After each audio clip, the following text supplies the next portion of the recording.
Alors bonjour à toutes et à tous de manière universelle. Aujourd'hui je vais essayer de parler de Louis. Donc voilà, comme j'ai d'autres problèmes de Louis, donc je vais en parler. Mais je ne vais pas pour parler de mes problèmes, donc voilà. Mais je vais parler de Louis. Donc qu'est-ce que c'est entendre et écouter? Donc c'est pas la même chose. Déjà c'est une stimulation passive déjà. Elle vient de l'extérieur et de l'intérieur. Donc voilà. C'est ça que je voulais dire pour commencer.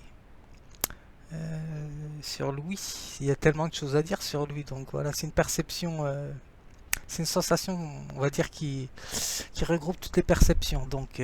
C'est complexe. Ah oui, c'est ce que je voulais dire aussi. C'est pas parce que je m'habille en blanc que, attention, ceux qui veulent interpréter, ils interprètent de leur manière personnelle. Donc voilà, c'est ça que je voulais dire. Donc voilà, parce que c'est une couleur à laquelle il ne faut pas jouer. Donc voilà. Donc voilà, tout le monde sait de quoi je parle. Alors c'est ça que je voulais dire. C'est tout. Euh, on va dire que le bruit est... Parce que le bruit fait partie de l'ouïe, donc de l'écoute. Donc c'est une... C'est quelque chose de naturel, donc voilà. Sans bruit, il n'y a pas de vie, donc voilà déjà pour commencer. On va dire que c'est une stimulation nécessaire déjà. Je parle au niveau philosophique, hein, bien sûr. C'est une stimulation nécessaire qui permet de mettre en réaction le corps, donc pour pouvoir se mettre en action, on va dire. Donc, voilà, ou se défendre ou attaquer. Donc voilà, ça dépend. Donc voilà. Donc déjà celui qui écoute, c'est quelqu'un qui est déjà passif. Vous êtes passif déjà. Le fait de m'entendre déjà. Et quand je me verrai moi, quand je me reverrai dans la vidéo, je serai passif. Donc je passerai dans l'auteur de, je passerai d'acteur à spectateur, on va dire. Donc voilà. Même si c'est pas un jeu, hein, ce que je fais, bien sûr, hein, c'est de la pédagogie. Donc voilà, j'essaie, je tente. Donc voilà, avec mes petits moyens, parce que j'essaie de me débrouiller, comme je n'ai pas suivi de grandes études. Donc voilà. Alors c'est ça que je voulais dire. On fait avec les moyens du bord. Donc voilà, avec ce qu'on a, parce que les moyens font tout, hein, presque tous les moyens. Donc voilà, sauf le talent, bien sûr, hein. Donc ça c'est autre chose. Donc voilà. On va dire que ça peut appuyer en plus quand on a du talent. Donc voilà, ça peut, on va dire, développer plus l'activité. Par exemple, quand quelqu'un a des talents dans n'importe quel domaine, hein, je parle, hein, que ce soit intellectuel ou physique. Donc voilà, mélanger. Donc je prends un peu sans dessus dessous les choses, mais bon, c'est philosophique. Donc alors, je vais vous donner la définition de Louis. Parce que entendre, c'est déjà être passif. Donc voilà, c'est être déjà dans la réceptivité de quelque chose qui vient de l'extérieur. Et on a aussi des sensations internes. Donc voilà, les mots du corps, par exemple, c'est interne. Donc voilà, c'est ce qui donne sens à notre écoute, on va dire. Si on n'écoute pas notre corps, comme je vous disais, par exemple, ben, ça peut dégénérer en plus grave. Donc voilà, détériorer son corps ou ses facultés aussi. Parce que quand on pousse aussi beaucoup la faculté intellectuelle, il y en a qui deviennent un peu... qui sont dans la folie, comme Artaud, Antonin Artaud par exemple, ou d'autres. Hein, donc voilà. C'est ça que je voulais dire. Euh, donc c'est quelque chose qui est important, bien sûr, hein, Louis, chez les artistes. C'est pour ça que je suis obligé d'en parler. Donc chez les artistes, c'est un organe, c'est un des organes les plus importants. Donc voilà, surtout pour les musiciens. Donc voilà, comme moi je suis quand même un petit peu danseur, je suis sensible ou pas à telle ou telle musique qui va m'apporter tel affect. Donc je vais parler de Spinoza, bien sûr, hein, obligé. Donc voilà, il va m'apporter telle ou telle joie ou telle tristesse. Donc une musique peut m'apporter. Deleuze en avait parlé de ça d'ailleurs. Une- ou une voix par exemple aussi peut m'apporter un certain désagrément. Donc voilà, même si la personne m'a rien fait. Donc voilà, c'est comme ça, mes affects sont disposés de cette manière et puis voilà, on change pas les choses. C'est comme les couleurs, hein, il y a des couleurs qu'on aime et d'autres qu'on aime moins, donc ça dépend. Enfin, l'artiste, il fait pas de, il fait pas de sélection, l'artiste, hein, il essaie de s'approprier toutes les couleurs, donc voilà, c'est pour ça que c'est le métier d'artiste. Moi, je peux dire que c'est un métier. Ben, c'est quand même difficile, quoi. Donc c'est ça que je voulais dire. Bon, je mélange un peu tout, donc en même temps. Donc. Alors, je commence à donner la définition de Louis. Qu'est-ce qu'il nous dit sur Louis?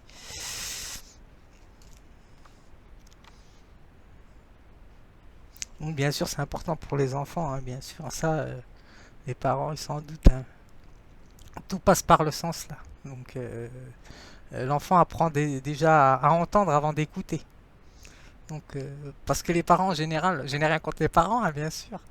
Mais souvent, j'ai observé qu'ils disent pourquoi tu n'écoutes pas? Écoute ce que je te dis. Mais en fait, l'enfant, il n'écoute pas, il entend d'abord, à mon avis. Il essaie d'interpréter de sa manière les perceptions, mais bon, faut bien aussi le diriger, puisque, enfin, l'éduquer, on va dire, pas le diriger, l'éduquer pour qu'il puisse se préparer à écouter. Donc, mais au départ, les enfants, il ne faut qu'entendre. Enfin, je crois, hein. Donc, enfin, je suis pas vraiment bien placé pour, pour parler de ça, mais bon. Alors, Louis.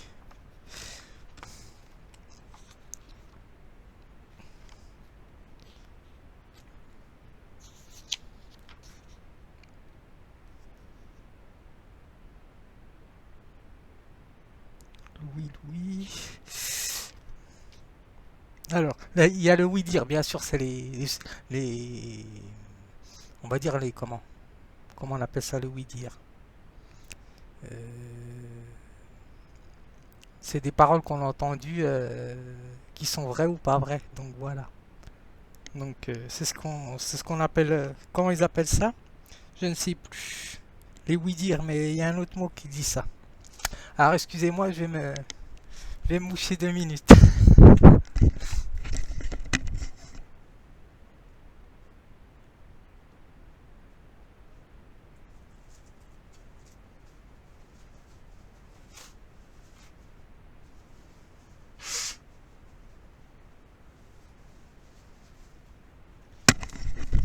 Bon, alors, j'en avais besoin. Alors le oui-dire, c'est les, comment ils appellent ça? Ah, ça me reviendra. Ça me reviendra. Alors, les rumeurs, voilà. Les sous-entendus ou les rumeurs, c'est ça qu'on appelle les oui-dire. Donc voilà, on va dire ce qu'on entend, de toute façon, c'est une opinion, donc voilà. Et alors, s'ils nous disent sur le oui la définition, sens qui permet d'entendre, avoir l'ouïe fine. Donc voilà. Alors, ouverture pratiquée sur une machine, donc voilà. Parce qu'il y a plusieurs sens, hein, sur le oui. Donc voilà, ouverture située sur les côtés de la tête concernant le poisson. Donc voilà, l'animal. Donc. Alors, ce qui nous intéresse, nous, aujourd'hui, c'est l'être humain, bien sûr. Être tout oui, donc écouter avec attention. Donc voilà, c'est ça. Alors, je vais vous donner la définition d'entendre et d'écouter, c'est pas la même chose, donc bien sûr que.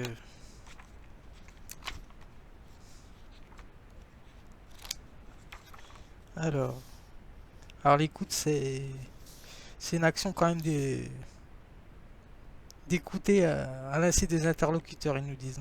Être aux écoutes, donc voilà. Être aux aguets, comme nous disait le philosophe. Donc voilà. Donc voilà. Moi, être à l'écoute, c'est quand même mettre en réflexion une pensée, donc voilà. C'est pour ça que c'est important. Mais entendre aussi, c'est bien, puisque ça permet de capter les perceptions, les sensations. Donc entendre, c'est autre chose. Donc entendre, c'est percevoir le sens, donc voilà. Je veux pas tout lire, mais bon, c'est ça à peu près. Être en bonne intelligence. On s'entendre, donc voilà. Trouver un terrain d'entente, même si on n'est pas d'accord quand on entend quelque chose, eh faut faire avec, on va dire ça comme ça. Donc, ou soit, faut laisser passer chemin à la personne, son chemin, donc voilà, faut lui laisser son opinion à elle ou à lui. Donc, c'est pour ça que l'écoute, enfin l'écoute, oui, c'est un beau lapsus. Le oui, c'est important. Donc, l'ouïe. Donc, je vais vous donner, je vais mettre le concept philosophique, bien sûr, d'affect de Spinoza, puisque toute, toute sonorisation, on va dire, euh, concernant l'ouïe, elle va apporter telle ou telle réaction de la personne. Donc voilà. Donc, chez les artistes, ils sont très sensibles. Bon, j'avais fait une vidéo sur l'hypersensibilité. Donc, d'ailleurs, j'avais parlé que tous les artistes étaient hypersensibles. J'avais parlé de Victor Hugo, j'avais parlé de Proust, j'avais parlé de plusieurs philosophes. Donc, voilà, écrivains. Et peintres, donc j'avais parlé. Donc, alors, perception, c'est la représentation d'un objet réel. Donc, voilà, j'en avais déjà parlé. Mais ce que je veux dire, c'est que... Ah oui, je voulais dire, c'est pas une philosophie de la misère hein, que je suis en train de faire. Donc, c'est ça que je voulais dire parce que j'ai lu rapidement ce qui était écrit. Donc, tout ça n'a rien à voir avec ce que je fais. Donc, voilà, c'est de la pédagogie. Donc, voilà, c'était pour faire une distinction. Donc, parce que là, il nous parlait de ça. Donc, bon, je pense que les philosophes, les spécialistes vont comprendre de quoi je parle. Alors, je m'arrête là. Alors, alors, je vais vous lire mon texte. Alors, je l'intitulerai Louis. Ah, Louis, c'est un organe d'imagination, bien sûr. De toute façon, il y a plein de choses à dire sur Louis. Donc, voilà. Euh, c'est le, c'est l'appareil de l'équilibre de l'individu. Donc, voilà. Donc, si vous avez des problèmes d'oreille, eh ben, vous avez des problèmes d'équilibre déjà, pour commencer. Donc voilà. Alors l'ouïe est un organe exclusif, donc à la portée de chacun, une espèce d'horloge interne. Donc voilà. Puis externe, nous donnant accès aux éléments dits organes de la sensation. Donc tout en sachant qu'une sensation, elle est indiscernable, donc voilà, indéfinissable plutôt. Elle est discernable tout en étant indéfinissable. Donc alors cependant chaque son ou voix ou autre vibration sonore, donc comme le train, donc voilà, parce que ça a une certaine fréquences, donc voilà. Euh, alors toujours des animaux, bien sûr, hein, c'est important. Donc, alors, cependant, chaque son, voix ou autre vibration sonore déclenche une réaction dite physique ou physiologique. Donc voilà. Donc, tachycardie, énervement ou autre. Hein, donc voilà. Ça peut, à mon avis, ça peut entraîner des troubles psychosomatiques, à mon avis. Donc, pour les spécialistes, ils vont comprendre de quoi je parle. Donc, ça peut provoquer tout type de choses. Hein. Donc, voilà. Je suis pas dans le domaine scientifique, mais bon, je suis un chercheur entre guillemets artistique dans l'art. Donc, je pense que ça peut causer plusieurs perturbations, plus ou moins. Donc, voilà. Si vous habitez en ville, l'endroit où vous habitez, si la rue elle est fréquentée ou pas, donc ça dépend. On va dire tout dépend de plusieurs facteurs. Donc voilà, je m'arrête là. Je pourrais en dire plus, mais bon, ça suffit, je parle de Louis aujourd'hui. Donc voilà. Alors, tendance à engendrer une idée confuse ou précise. Donc voilà. Alors, Louis. Alors, ainsi agit directement ou de manière latente. Donc voilà, concernant ouais, la psychanalyse. Donc voilà. Le, non, l'attente, c'est bon, quoi, c'est quelque chose qui est sous-jacent à quelque chose. Donc voilà. Qui va se manifester, mais de manière inconsciente ou consciente, mais euh, pas tout de suite. Donc voilà, ça se fait, mais peut-être déjà ça s'est déjà fait déjà il y a plusieurs jours programmé, peut-être je ne sais pas. Donc je pose la question. Donc voilà, c'est ça que je voulais dire. Donc comme je suis pas spécialiste là-dedans, donc il faudrait plusieurs recherches et du calme, puisque moi j'aime beaucoup le calme. Mais tout en sachant qu'il me faut du bruit, puisque sans, sans bruit, ben voilà, c'est la mort. Donc c'est l'absence de vie. Pour rester neutre. Donc c'est l'absence de vie. Donc voilà. Alors, ce véhicule qu'est Louis alors, agit, agit, direct, agit, ainsi agit directement ou de manière latente, ou une réaction dont le processus est inconscient ou conscient d'en être averti. Je sais pas si je l'installerai ce truc, cette phrase, donc je sais pas, je verrai. Alors ce véhicule qu'est Louis nous porte à concevoir notre passé et à structurer notre avenir. Donc voilà. Donc ça permet d'envoyer toutes les connexions synaptiques, on dit, concernant le souvenir. Donc voilà, ce qui permet de réagir de telle ou telle manière. Donc voilà. Vous voyez comme quoi Louis c'est important. Bon, je sais que je vulgarise un peu, mais bon, je suis pas un scientifique. Alors, porte à concevoir notre passé, à structurer notre avenir selon ses dispositions à entendre ou bien à écouter. D'une qui va à l'encontre de soi. Donc voilà, étant passif, donc j'entends, j'écoute. Comme là, vous êtes dans la passivité, donc voilà. Ça sera à mon tour après. Alors, tout en étant passif, alors je réceptionne, entendre. Donc, et de l'autre qui est une manière active, l'écoute. Tout en sachant que certaines personnes qui sont dans l'écoute, elles peuvent être dans le même état que moi aussi. Pour ceux ou celles qui sont dans la réflexion. Oui, c'est complexe ça si on rentre dans. C'est maintenant que je réfléchis un petit peu. Alors, de réceptionner et donc d'agir. Donc voilà. Alors, or sachant que l'absence de bruit, mais on est quand même, nous sommes quand même passifs. Donc voilà, nous subissons quand même, comme dirait Spinoza, ce qui n'est pas à nous. Donc voilà, ce qui est extérieur à nous. Alors, de réceptionner et donc d'agir. Déjà, le fait d'agir, déjà, c'est que vous êtes passif. Alors, or sachant que l'absence de bruit est et reste inexistant par nos affects. Donc voilà, c'est ce qui constitue l'être. Donc voilà, les affects. Donc voilà, dès le départ. Donc voilà, dans le ventre de la mère, par exemple. Alors, concept des affects spinozistes, j'ai mis perception, sensation, sentiment, idée, imagination. Alors, mémoire qui renvoie à chacun à ce qui lui semble bon ou mauvais. Donc voilà, comme dit Spinoza. Alors, ce qui met en avant un savoir de distinguer des concepts cartésiens. Donc voilà, c'est important de manière claire et distincte de savoir ce qui est bon ou mauvais pour nous. Donc voilà. D'ailleurs, c'est pas pour rien l'on met à disposition des objets pour atténuer le bruit. Donc voilà, des casques par exemple pour ceux qui travaillent dehors. Donc voilà, c'est un organe qui est assez fragile. Alors, même pour les écouteurs, ce que je fais là, donc voilà. Donc si vous écoutez la musique à fond toute la journée, vous allez avoir des drôles de sensations le lendemain par exemple. Enfin, je crois, hein, par exemple, quand vous allez en boîte de nuit, comme moi j'avais été en boîte de nuit, hein, bien sûr, hein, donc, comme tout le monde. Mais c'était pour la danse, bien sûr, comme ce que j'avais dit. Ben, le fait pour danser surtout. Alors, ben, quand vous rentrez, ben, vous avez déjà des sortes de bourdonnements, déjà. Donc, alors, renvoie chacun ce qui lui semble bon ou mauvais. Donc voilà. Alors, ce qui met en avant un savoir de distinguer, donc concept cartésien clair et distinct, particulièrement chez certaines personnes. Donc voilà.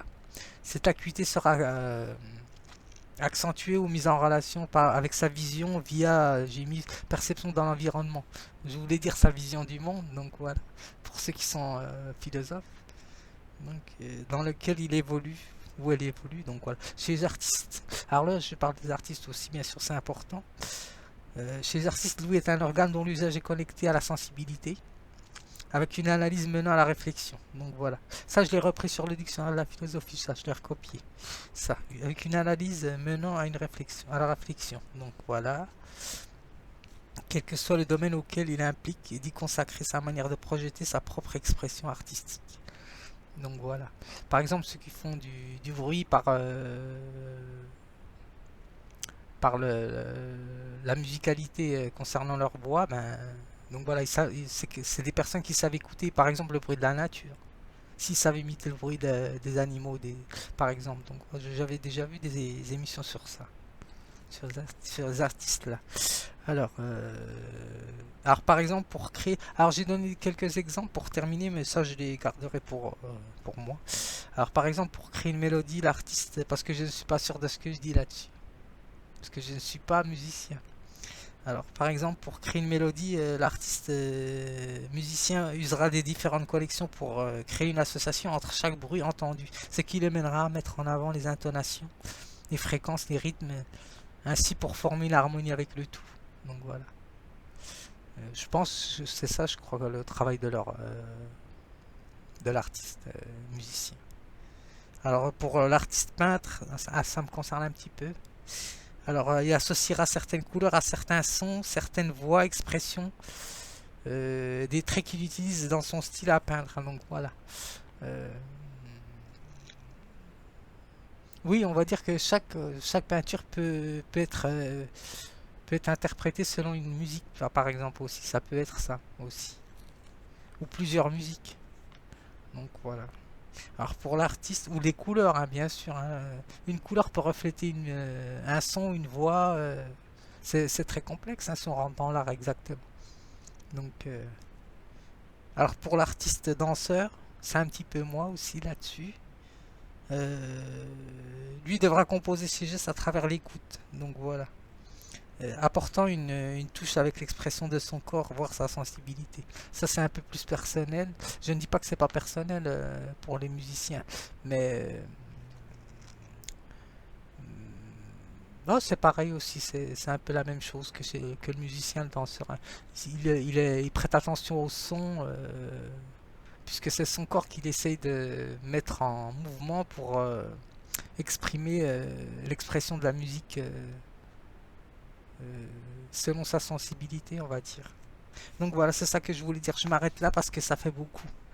Donc j'espère que ça vous aura plu. Bon dimanche.